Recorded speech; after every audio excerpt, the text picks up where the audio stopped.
Eto naman po mga bossing ko, ang mga bagay na dapat ay huwag mawawala sa ilalim ng inyo pong unan. Bakit ka mo mga bossing? Unang-una mga bossing ko, ang silver, takot po dyan ang mga bad spirit, ang mga negatibong espiritu.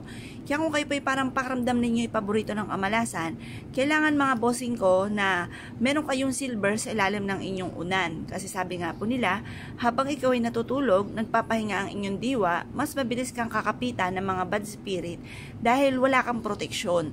May mga taong manalangin sa inyo ng masama at kayo ay walang ganito, maaaring tatalab ito sa inyo. Lalo na kung masama talagang ginawa nyo kasi may balik po yan. Ngayon po mga bossing, mas mainam na meron kang bilog, kagaya nito, barya, mas mabilis gumulong ang magandang kapalaran. Sasabayan din natin ito ng bawang. Ang bawang ay pantaboy ng mga bad spirit. Para tuloy-tuloy ang pasok ng swerte, mainam na gamitan natin ito ng bawang. Ito po isa sa mga subok na napakaswerte. Kaya kung kayo pinaniwala at na-issue po mga bossing ko na kayo po ay meron pong ganito, subukan nyo po na magkaroon ng ganito. Makakatulong po ito upang sa ganon ay magtuloy-tuloy ang pasok ng swerte at hindi na kayo muli mamblema pa tungkol sa usapin ng pera.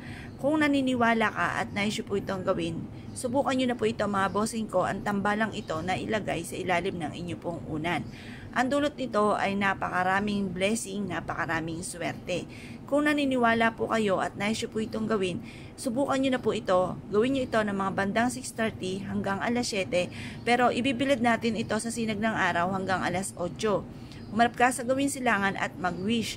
Sa pamamagitan nito ay magtutuloy-tuloy ang pasok ng swerte at kailanman hindi na kayo mamumblema tungkol sa usapin ng pera. Maraming mga pangarap ninyo ang matutupad na ng mabilisan at hindi pahirapan pa po ito. Basta mag-wish ka kung ano gusto po ninyo. Pagtapos ka na mag-wish mga bossing ko, ito pa ibilad nyo sa sinag ng araw. Matapos ang hanggang alas 8, kunin nyo po ito at pagkatapos mga bossing ko, isiksik nyo po ito sa ilalim ng inyo pong unan. Huwag nyo na po itong tatanggalin. Yung bawang, i-check nyo lang pero buwan po ito, matagal po ito or kaya taon din, mag-iisang taon din bago siya ay matuyo. Kaya checkin nyo rin po siya kasi pag siya po ay tuyo na, ibig sabihin, yan po ay marami na rin nahigop na negatibong enerhiya, itapon nyo lamang at palta muli ng panibago mga bossing. Ito po isa sa mga subok na napakaswerte.